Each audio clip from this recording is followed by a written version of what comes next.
नमस्कार दोस्तों, स्वागत है आप सभी का अभ्यास में। तो वैदिक सभ्यता हम लोग पढ़ रहे थे और अगर हम पीछे वे लेक्चर की बात करें तो पिछले लेक्चर में हम लोगों ने देखा है कि जो वैदिक सभ्यता का जो मतलब स्टार्टिंग कैसे होती है या फिर कोई एक सभ्यता जब ख़त्म होती है और उसकी जगह पे कोई नई सभ्यता आती है तो जो उसकी मान्यताएं होती हैं या फिर उसके जो कर्मकांड होते हैं, आदि चीज़ों में कैसे बदलाव आता है। या फिर जो हम लोगों ने सिंधु सभ्यता पढ़ी थी वो नगरीय सभ्यता थी या फिर एक ग्रामीण सभ्यता थी। आर्य कौन थे, कहाँ से आए थे, वैदिक सभ्यता अलग हो गई, वैदिक साहित्य अलग हो गया, वैदिक साहित्य के पार्ट कितने हैं। आज चीज़ें हम लोगों ने पिछले 2 वीडियो में काफ़ी कुछ देखा है और काफ़ी कुछ भर-भर के देखा है। अगर हम आज की वीडियो की बात करें तो इसमें हम लोग विशेषताएँ जो बची हुई हैं, हम लोगों ने कहा था सबसे जो अगर बात करें सबसे फैक्चुअल टॉपिक की बात करें या फिर सबसे कॉन्सेप्ट जो कॉन्सेप्ट वाला टॉपिक है या फिर जहाँ से क्वेश्चन पुट होते हैं, सबसे ज़्यादा क्वेश्चन जो होते हैं वो यहीं से आते हैं। इसकी जो विशेषताएँ हैं, चाहे आप किसी भी विशेषता की बात कर लीजिए, आप कोई भी विशेषता आप उठा के देख लीजिए, इसकी आप आर्थिक विशेषताएँ हो गई या भौगोलिक विशेषताएँ हो गई, सामाजिक विशेषताएँ हो गई, राजनीतिक विशेषताएँ हो गई। तो यहीं से क्वेश्चन बनते हैं और हम लोगों ने पीछे वीडियो में देखा भी है कि जो वैदिक काल था या फिर कालीन जो सभ्यता थी, उसका एक बड़ा लंबा टाइम पीरियड है, लगभग 1000 ईयर का टाइम पीरियड है। और 1000 ईयर के टाइम पीरियड को हम लोगों ने 2 पार्ट में डिवाइड किया था, क्योंकि जो हमें स्रोत मिले हैं या फिर जो जानकारियाँ मिली हैं उसके आधार पे हम लोगों ने उस चीज़ को अलग-अलग किया था। तो उसमें हम लोगों ने पहले देखा था पूर्व वैदिक काल, जिसको ऋग्वैदिक काल भी बोलते हैं। ऋग्वैदिक काल क्यों बोलते हैं, इस चीज़ को भी हम लोगों ने अच्छे से कवर किया था कि ऋग्वेद उसमें वहाँ पे उसका संकलन देखने को मिलता है और केवल एक रचना में देखने को मिलती है ऋग्वेद। तो उस वजह से उसका नाम ऋग्वैदिक कालीन सभ्यता अभी पड़ता है, जो हमारा 1000 ईयर या फिर आपका 1500 बीसी से लगभग 1000 बीसी के आसपास का टाइम पीरियड, अच्छा खासा टाइम पीरियड है। उसके बाद जो उत्तर वैदिक काल है वो 1000 से 600 बीसी को देखने को हमें मिल रहा है। तो उसके जो पार्ट थे, इसके पहले वाले वीडियो में केवल हम लोगों ने वैदिक साहित्य के 4 या फिर 5 जो भी उसके पार्ट हैं, जैसे उपनिषद, ब्राह्मण, अरण्यक, आज चीज़ें हम लोगों को वहाँ पे देखने को मिली हैं और वेद भी चारों देखने को मिले हैं। तो आज के वीडियो में हम लोग उसकी भौगोलिक स्थिति की बात करेंगे। बेसिकली भौगोलिक स्थिति का हम लोग ऐसे देखेंगे कि जो चीज़ें हैं, जैसे आप किसी की बात कर लीजिए, इसकी नदियों की बात कर लीजिए, उसकी पर्वत बात कर लीजिए, मतलब किन किन चीज़ों की जानकारी उन्हें थी, इस चीज़ पे हम लोग बात करेंगे, ना कि ये बात करेंगे। जैसे अगर हम बात करें कि गंगा का बस एक बार हमें उल्लेख देखने को मिलता है, यमुना का 3 बार उल्लेख देखने को मिलता है, या फिर जो आर्य थे मतलब कहाँ से कहाँ तक फैले हुए थे। तो ये चीज़ें हमें देखनी है आज के वीडियो में। तो चलिए हम लोग देखते हैं आज के वीडियो में।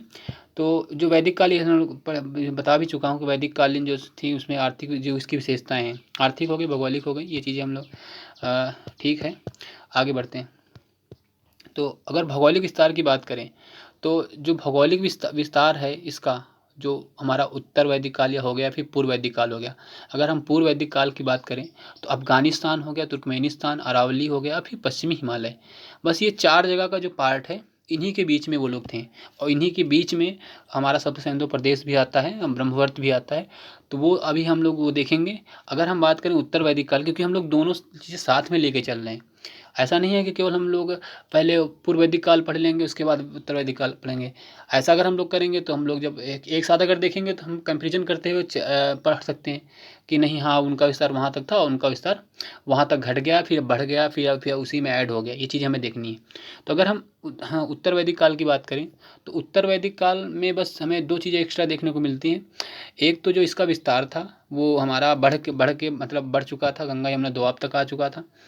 और बढ़ने के साथ-साथ जो अगर बात करें कि उसमें क्या था, उसमें पश्चिमी, अगर पूर्व वैदिक काल की बात करें उसमें उन्हें पश्चिमी हिमालय का ज्ञान था और उसमें उन्हें पूर्वी हिमालय का भी ज्ञान हमें मतलब देखने को मिलता है। क्योंकि जो यहाँ की नदियाँ थी, अगर बात करें बिहार की नदी की बात करें, हैं, तो बिहार में जो सदा नीरा नदी थी या फिर उसको गंडक नदी भी बोलते हैं, तो वहाँ तक उनको मतलब हमें देखने को मिलता है, उनके क्षेत्र विस्तार की बात हमें देखने को मिलती है। तो अगर हम आगे बात करें तो वैदिक जो संहिता है, वैदिक संहिता अगर जो है इसकी, या फिर वैदिक संहिता आगे पहुंच गए थे। जो वैदिक कालीन सभ्यता है इसमें हम लोग इसके पार्ट हैं पूर्व वैदिक काल। इसी चीज़ के बारे में हम लोग बात कर रहे हैं। पूर्व वैदिक काल हो गया, फिर उत्तर वैदिक काल में हो गया। तो अगर हम बात करें सप्त सिंधु प्रदेश की, तो सप्त सिंधु प्रदेश में हम लोगों ने बहुत पहले बात करी थी कि जो सप्त सिंधु सभ्यता किसे कहते हैं। तो जो सिंधु घाटी सभ्यता थी, या फिर आप उसको हड़प्पा सभ्यता भी बोलते हैं, तो वहाँ पे सप्त सिंधु की हम लोगों ने बात करी थी। तो या उसको आप सैंधव बोलते हैं कि वहाँ पे 5 नदियाँ थीं। लेकिन यहाँ पे हम सप्त सिंधु की बात करें तो यहाँ पे टोटल 7 नदियाँ हैं। तो वो 7 नदियों का जो एरिया है, या उसके अंतर्गत जो हमारा ब्रह्मवर्त है, जैसे आप उसमें बात कर लीजिए, हरियाणा हो गया, हरियाणा उसमें आ जाएगा, दिल्ली है, उत्तरी राजस्थान, आप उसमें पश्चिमी उत्तर प्रदेश, ये चीज़ें आ जाएंगी। और आगे अगर बात करें तो अफगानिस्तान हो गया, पाकिस्तान हो गया, और हम लोगों ने बात भी करी तुर्कमेनिस्तान की। तो वो चीज़ें हमें यहाँ देखने को मिलती हैं कि उनका क्षेत्र विस्तार यहाँ तक था। उत्तर वैदिक की अगर उत्तर वैदिक काल की बात करें तो उत्तर वैदिक काल में जो था, हमने अभी बताया भी था कि बढ़ के बिहार जो एक गंडक है, जहाँ सदानीरा नदी है, जिसको गंडक नदी भी कहते हैं। और दक्षिणी की अगर बात करें तो दक्षिणी विंध्याचल हो गया। अगर हम पर्वतों की बात करें तो जो हिमालय है, तो वहाँ पे क्या था कि पश्चिमी हिमालय का हमें उनको जानकारी देखने को मिलती है। यहाँ पे उन्हें पूर्वी हिमालय की जानकारी भी होती है। ठीक है, ये चीज़ें हमें वहाँ पे देखने को मिलती हैं। और ऐसा नहीं है कि ये केवल यहीं तक मतलब संकुचित हो गए थे या फिर संकीर्ण हो गए थे, ये विस्तार भी उनका ये विस्तार तो साथ में है ही, और वो बढ़ के ये विस्तार भी वहाँ पे ऐड हो जाता है। ये चीज़ें हमें देखने को मिलती हैं। ठीक है, अगर आगे हम बात करें कि जो ऋग्वेद है, या फिर ऋग्वेद में हम लोगों ने बात करी 10वें मंडल की बात करी है। 10वें मंडल में हम लोगों ने ये देखा था कि जो उसमें नदी सूक्त है, उसमें हम लोगों ने 21 नदियों की उसमें देखने को मिलती है, जिसमें से अभी हम लोगों ने बात भी करी थी कि जो उसमें गंगा का एक बार उल्लेख हुआ है। जो गंगा नदी है उसका एक बार हुआ है, और यमुना नदी का 3 बार उल्लेख देखने को मिलता है। तो ऐसा नहीं है कि वो परिचित नहीं थे, वो परिचित थे, साफ साफ इससे पता चल रहा है, क्योंकि उल्लेख अगर हो रहा है किसी चीज़ का तो इसका मतलब वो परिचित थे वहाँ पे। तो टोटल अगर बात करें दोनों में, ऋग्वेद और उत्तरवेद में, तो दोनों में टोटल 31 नदियों का उल्लेख हमें देखने को मिलता है, जिसमें 25 नदियाँ जो हैं वो ऋग्वेद से ही ली गई हैं, या फिर ऋग्वेद में उनका उल्लेख हो चुका था।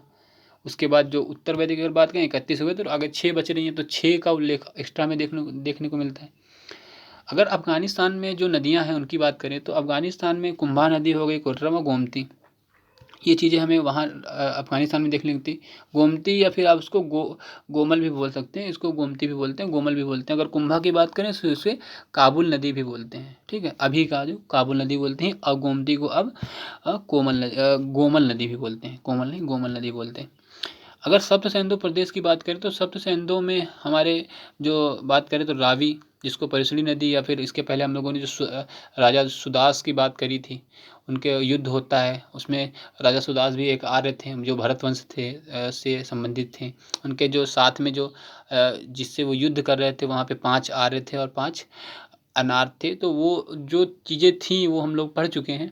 तो रावी हो गई, सिंधु, झेलम, सतलज, सरस्वती, चिनाब, व्यास हो गई, व्यास को जिसको विपाशा भी बोलते हैं, और चिनाब को अस्किनी भी बोलते हैं, वितस्ता झेलम को बोलते हैं।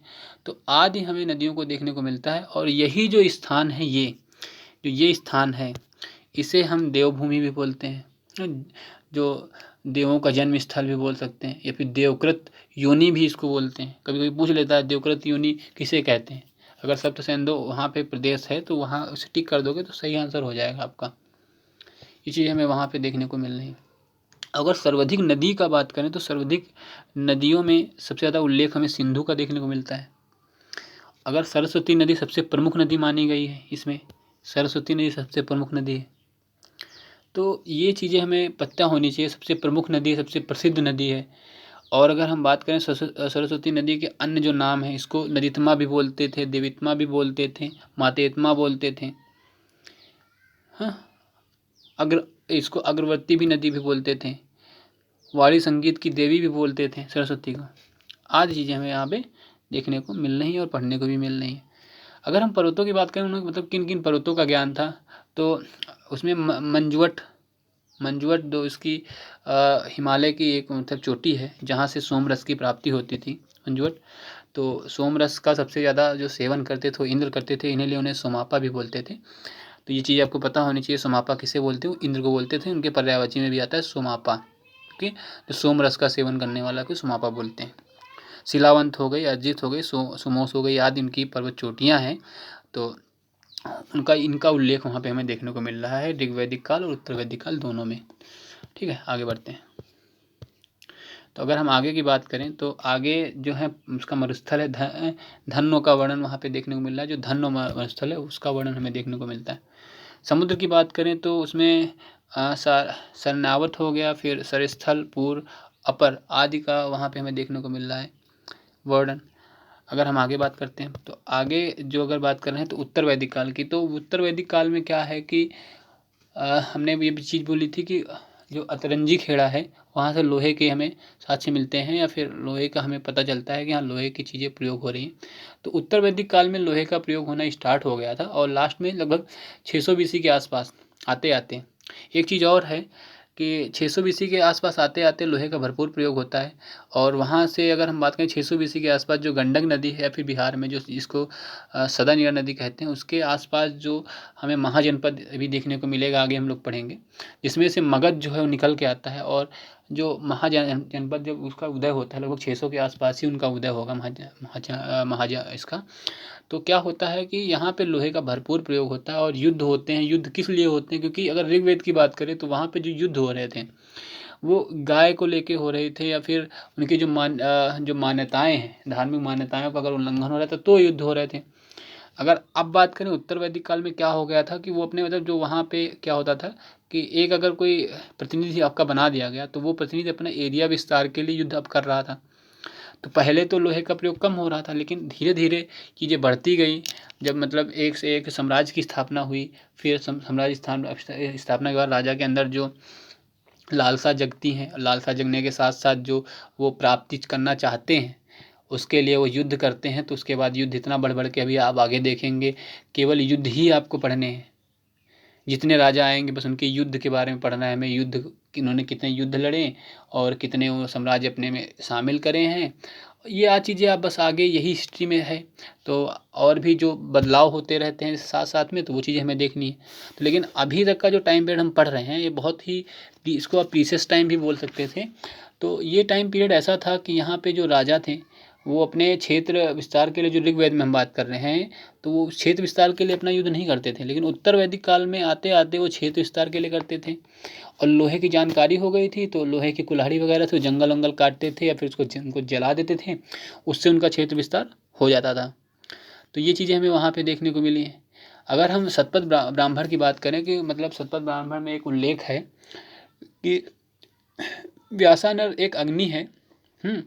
तो व्यासानर अग्नि हमें ये पता चलता है कि एक विदेत माथन और गौतम राहुगढ़, विदेत माथन और गौतम राहुगढ़ थे, ये दो लोग थे। तो इन मतलब कहानी है कि ये मतलब क्या होता है, ये लोग देखते हैं कि जो व्यासानारा अग्नि है ये मतलब जंगलों को जला रही है। लास्ट में इसको मतलब ये जलाते जलाते जलाते जलाते इतना मतलब अग्नि इतना मतलब प्रचंड है कि वो लास्ट में मतलब जो भी उसके रास्ते में आ रहा है सबको वो जलाते हुए जा रही है। तो अंत में वो सदा नीरा नदी उनके सामने पड़ती है, व्यासानारा अग्नि के सामने, और जिसे गंडक नदी कहते हैं। तो सदा नीरा नदी के पास जाके वो अग्नि समाप्त हो जाती है। तो ये हमें देखने को पता चलता है कि हाँ इनका जो क्षेत्र विस्तार था दोनों का, कहाँ से था, अफगानिस्तान से लेकर के गंडक नदी, ये इतना हो गया एरिया। तो ये इतना एरिया हो गया और इधर उत्तरी आपका राजस्थान और ऊपर आपका हिमालय, पूर्वी हिमालय और पश्चिमी हिमालय दोनों। तो ये हमें वहाँ पे देखने को, इससे हमें ये पता चलता है। ठीक है, तो अगर ये चीज़ें वहाँ पे देखने को मिली हैं। तो अगर हम आगे इसकी बात करें तो सतपथ ब्राह्मण है, यहाँ पे गंडक नदी का ज़्यादा वो चीज़ें हमें पता चली। और अगर नदियों की बात करें तो रेवा नदी जो है वो नर्मदा को कहते थे और सदा नीरा नदी वो गंडक को कहते थे। पर्वत में पूर्वी हिमालय जिसमें मैनाक, काउच और त्रिकुद, तो त्रिकुद हो गया। और ये चीज़ें हमें देखने को मिलती हैं। तो आज का जो भौगोलिक विस्तार था, तो या फिर आप ऋग्वेद काल के भौगोलिक विस्तार की बात करें तो इतना ही था। तो अब हम आगे इसकी आर्थिक स्थिति या फिर राजनीतिक स्थिति जो भी स्थितियां हैं या सामाजिक स्थिति उसकी ऐसे ही बात करेंगे। अगर इसमें हम बात करें कि जो सबसे इम्पोर्टेंट बीच में जो भी है इसमें पढ़े हम लोग, तो सबसे ज़्यादा इम्पोर्टेंट है सब सिंधु प्रदेश, जहाँ पे नदियों के बारे में बताया गया है। और जो सरस्वती नदी है इम्पोर्टेंट ये है थोड़ा बहुत, इसमें जो चीज़ें आती हैं। तो यहाँ से 4-5 क्वेश्चन आपके बनेंगे सीधा सीधा किसी आप उसकी उठा के बात कर लीजिए, आपके 4-5 क्वेश्चन यहाँ पे हमें देखने को मिल जाएंगे। अगर क्वेश्चनों की बात करें तो जैसे सर्वाधिक महत्वपूर्ण नदी कौन सी थी, वो सरस्वती थी। और देवभूमि या फिर देवकृत योनि किसे कहा गया है, किस एरिया को कहा गया है, वो हमारा जो सबसे सुंदर प्रदेश था वो उसको कहा गया है। या फिर सदा नीरा नदी गंडक नदी को कहा गया है। तो ये चीज़ें, अगर पर्वतों की बात करें उसमें जो मंजुवट है ना, सोमरस से पूछ सकता है सोमरस कहाँ प्राप्त होता था, किस चोटी से प्राप्त होता था, वो मंजुवट से प्राप्त होता था। ये पूछ सकते हैं कि जो उत्तर वैदिक काल और ऋग वैदिक काल एक दूसरे से कैसे डिफरेंट हैं, तो ये तो आप बता देंगे कि कैसे डिफरेंट थे, क्योंकि इसका विस्तार कहाँ तक था और उसका विस्तार कहाँ तक होता है।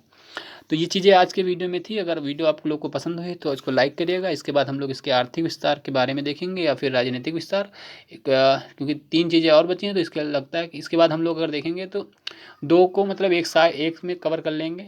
अब जो छोटे होंगे, जैसे अगर हम बात करें तो इसका राजनैतिक विस्तार काफ़ी बड़ा है और सामाजिक विस्तार भी काफ़ी बड़ा है। तो आर्थिक विस्तार और हो सकता है राजनैतिक विस्तार, दोनों को एक में कवर कर लेंगे और लास्ट में इसका सामाजिक विस्तार कवर कर लेंगे और उसके बाद इसी के साथ ही ख़त्म हो जाएगा।